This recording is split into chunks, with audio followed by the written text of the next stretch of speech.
2020 was such a year. I cannot tell you, Ritu ma'am, I have been someone who myself saw that those of us who do this self-awareness or introspection every day, even those people had such a tough time Yes. trying to make sense of what was going on. It was very, very challenging. It was very indefinite, very unpredictable. And why it's exciting me so much to talk about this, even though I saw a lot of pain around me in that whole period. It's still happening, it's not over at all. But the process started.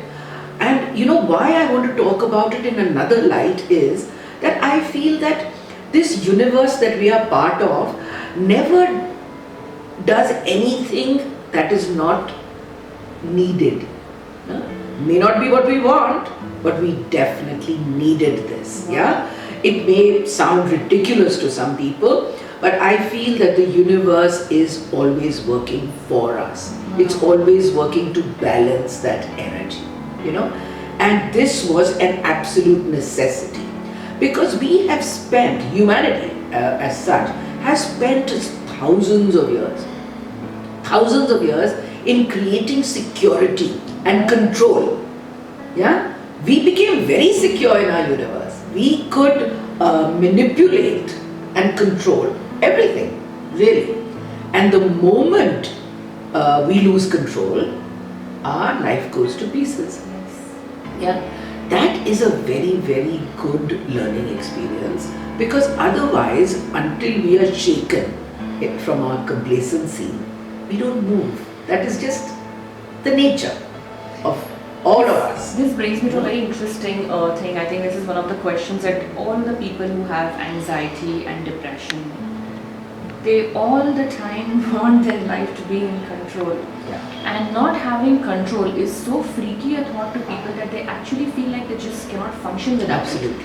So, having anxiety is second nature, like all humans have it, but most of these people are shutting themselves down, they're sitting at home, they're contemplating if they need medication. So, Yeah. why do we have such an obsession with having control? I have a very clear experience in that, because that is my whole teaching. In fact, it rests on that. That where there is anxiety, there is another side to that anxiety. Life never gives us one, like night and day, like yin and yang, like hot and cold. Everything has the polar opposite. In fact, this universe is a play What of is the- polarities. Yeah, so what's the Yeah. polar opposite of anxiety? then? Anxiety, it is assurance, it is happiness, it is equality, it is it is willingness, it is interest. It is a play between control and creativity. And even in our scriptures, Shiv and Shakti are two sides of the same coin. Yeah. The interesting part is that nobody ever in our education or in our childhood, in our families or in our culture told us that this is the meaning of it. कि जब unhappiness होगी, तो there is a seed somewhere of happiness. It is inspiring us to move to the other side. And we fail Yeah. to look at it. And because we weren't taught how to take those steps, that is why I feel that emotional education, It is very important. should be in kindergarten. That is where we learn कि what choices do I have every time I get angry, or every time I get disappointed, or every time I feel guilty, or I feel not good enough. Do I have a choice? Has somebody ever told me कि भाई तुम ये भी कर सकते हो? That willingness lives within you. There is interest that you can bring up right now, that you are equal to this challenge that this situation or event has brought about. And if I was taught, my whole image of myself would have changed. No? I would not have looked at myself as helpless. And I think that is one of the most desperate places to be. Yeah? When I feel that I do not have a choice at all. Suicides, Complete extreme helplessness. addiction, alcoholism, and all those desperate ways in which we run away and avoid facing ourselves. There is such a wealth inside this body, even though there is so much distress. And that is this very artful balance. Wow. And another thing, I mean, if we were taught, would we really get so choiceless every time something happens? I would naturally go to, okay, what is this trying to teach me?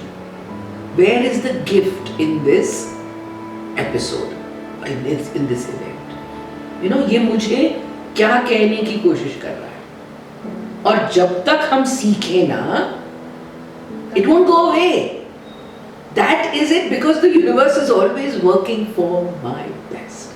It will prod me, it will nudge me, it will throw me on the floor. Then it will give me another tight whack, another, until I think, oh, okay. Absolutely.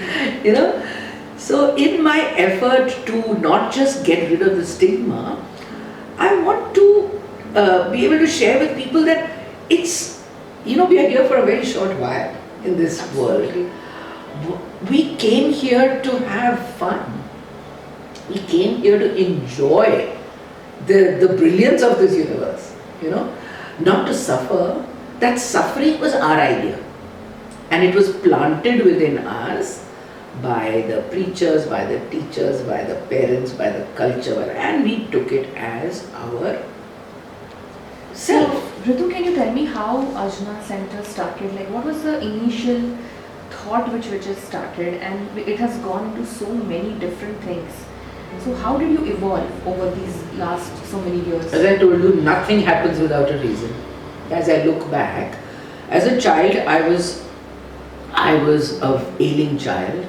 I was sick most of my childhood, and I had a breathing difficulty, and I was in an extreme case of asthma.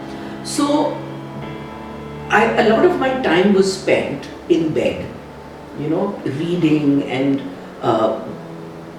it was not a comfortable scene for me and my parents. So as I grew, I knew and I experienced that whatever medication was given to me was not working. So I was searching for a cure to help myself, actually, And today, after 30 some years, I can say that if it wasn't for that, I wouldn't be sitting here today. Wow. Because I was looking for something to help myself. Because the allopathic medication and modern medicine wasn't working. So I reached out to alternative systems of healing. And in that, I realized and learned first about myself. I knew that all breathing difficulties have a emotional base. Wow. They have a psychosomatic base. All breathing difficulties. Yeah. And I realized that the first time I got really angry, is when I started breathing badly. I just choked and I couldn't breathe. And then I had to be taken to the hospital and put on oxygen and all of that. Now, why was I angry? I was angry because my mother said to me that the boys can go out, but you can't. Oh, we have all been there. Yeah. It resonates with all women, I think. So I objected and I turned blue and black in the face. And from then on, I really was very, very angry, at most situations where there was an inequality of gender. Wow. So in discovering that, I'm no feminist, okay? I'm not going to go out there and burn my bra and, proclaim that I'm better than you. I think that if more women realize that they are the center of this creativity. Of course. That we create life. Exactly. No women, no men.